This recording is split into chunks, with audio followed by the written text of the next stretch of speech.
I think this is a recession has nothing to do with the way of saying it. It has nothing to do with the financial crisis.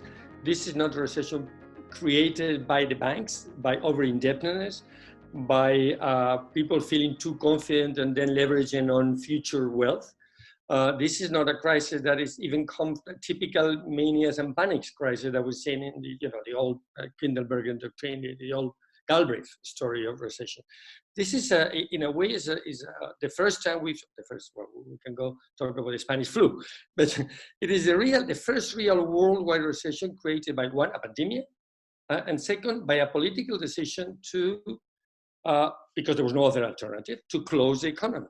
So in that sense, it is a very different recession, meaning that the cure of the recession, the way out of the recession, has to do with, first of all, developments in the health industry, with the ability to find a vaccine, whatever, or at least with the ability to find a treatment that made people leave their homes and start working again safely, without fear and fear of contagion.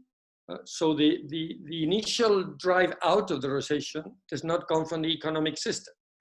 The economic policies, monetary or fiscal, the only thing they can do, and I think the response has been extremely aggressive, is one, to try to make it a temporary recession by providing income, rents, and credit to those who cannot work or sell during this recession, and eventually to make sure that the financial system stays fine. So it is a very different recession. It is one provoked outside the economic system, and it's one to which the economy, both fiscal and monetary policies, can only respond to weather the effects of recession, waiting for a health response to the crisis. Obviously, I think the early indicator will be outside the tourism and air travel industry. We'll need to look at the manufacturing. In fact, my early indicator will be the automobile industry, because this means that people are going back to work, that people think that the future is reasonable, normal, and therefore they can afford to buy a new car.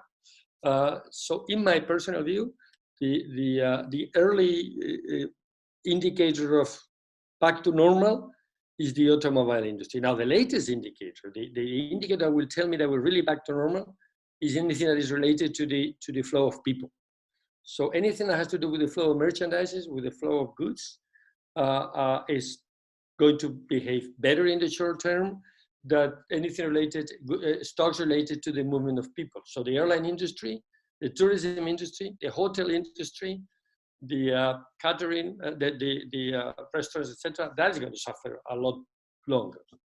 Now, if we see, and that's important, if we see prices in the airline industry and the tourism sector to go back up to normal quickly, then it really means that we have overestimated the shock. Because it is obvious to everyone now today that for these sectors, for these stocks to recover, we need to see people losing fear of traveling. Now, if we see that, it means that the crisis is behind us.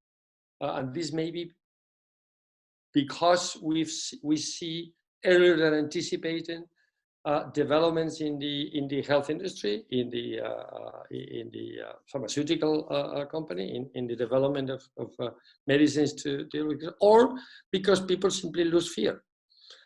So that would not be this sector will not be my carrying the goal, but it will certainly be the indicator that the economy is much more back to normal than we anticipated.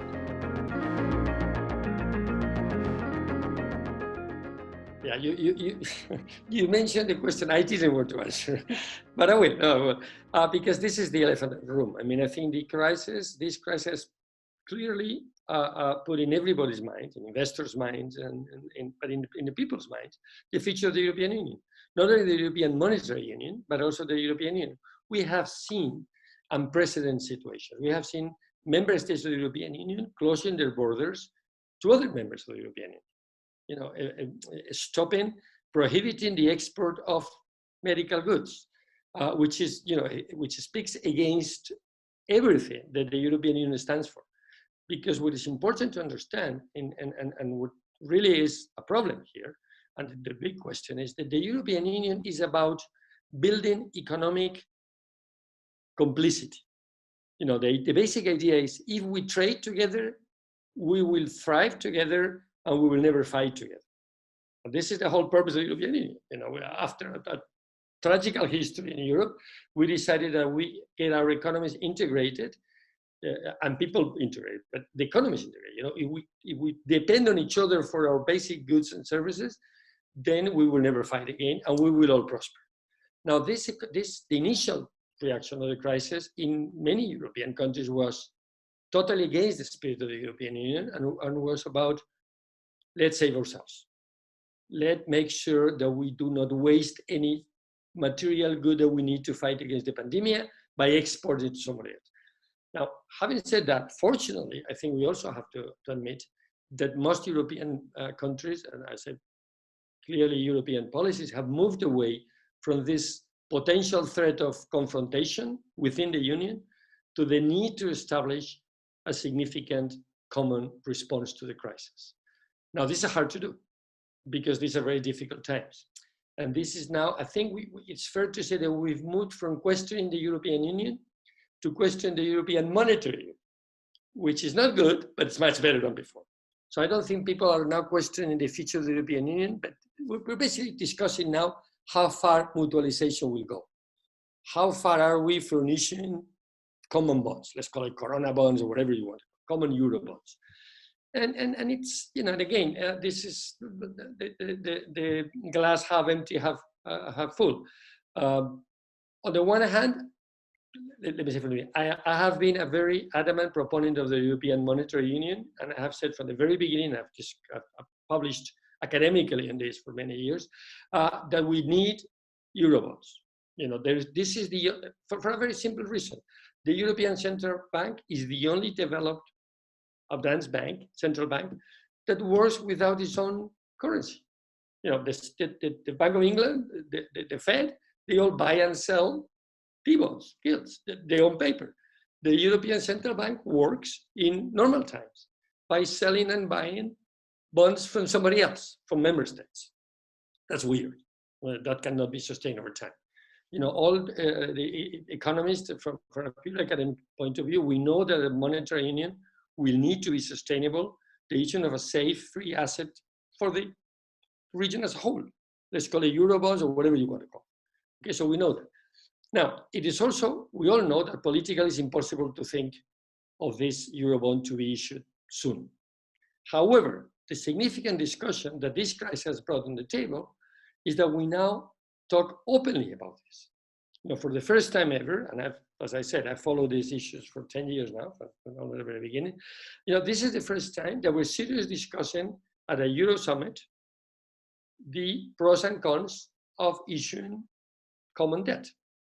And as everything in the European Union, it takes ages to decide. You know, it took almost 3 years to respond to the Greek crisis in 2010. So we'll take a couple more time before we agree on something. But I think that the fact that we're discussing is good. The fact that the European Union has come out with a significant response, you know, what is on the table of the European Union? We are seeing unprecedented moves by the European Central Bank. You know, really, this European Central Bank is leaving the whatever it takes of Draghi behind. You know, we have come up with this huge amount of liquidity. Basically, the European Central Bank is saying what the Bank of England was not able to tell Soros at the time of the sterling depreciation. Come for me because I have all the money in the world and I will use it against you. That's something we had never seen before. Second, we're seeing the European Union political, the Commission, saying we need a European budget. You know, we're discussing the size, the amount, and how, and the flexibility of its use. Will it be a stabilization? Will it be only for medical related expenditures? You know, will countries be able to decide, or will the Commission decide how much and when it will be used? But we are now talking about a common European budget to deal with a common European threat. And this is the first time ever we clearly discuss about the need to have a Euro common facility to deal with an economic crisis. And the only thing that we're discussing, and we will discuss, and the other thing the only important thing, I don't want to minimize this, but the only important thing that is still not done is Eurobonds. But the fact that we're having the German government and the Dutch government being able to speak and accepting that the issues on the table, to me, is a huge progress. We will not have a problem for this crisis, but we have opened the way to have coronavirus. This crisis, in a way, is good news for. It sounds a little bit cynical to say this, but remind me, Romano Prodi once said in the year 2000, in the good times of the euro, we've come this far with Maastricht. We know it's not perfect. We know there's no common banking, there's no banking union. We know there's no fiscal union, but we know that is all we could do. We also know there will be a crisis, and then a lot of new instruments and policy tools will be implemented. We did this in the Euro bond crisis in 2010, 2012. We came out with a single supervisory mechanism, with a single resolution mechanism. We moved forward with some fiscal discipline. So we did introduce new instruments, new policy tools at the European Union level to deal with the past crisis. And now we have to introduce additional instruments of European policy. And the elephant in the room clearly is Eurobonds. But the fact that the elephant is in the room, not outside the room, is a very significant development. So I'm very confident, although the markets are disappointed and have good reasons to do that, and we will see spreads again, spreads between Spain and Germany, Italy and Germany. We will see them moving up and down. But I'm very confident that the political will at the European Union level today is that the Union has to stay. And the technical consequence of that is that a common European budget is necessary to deal with common European threats, and a common European safe assets is necessary to make sure that financial markets remain integrated and not fragmented. And this idea will prevail.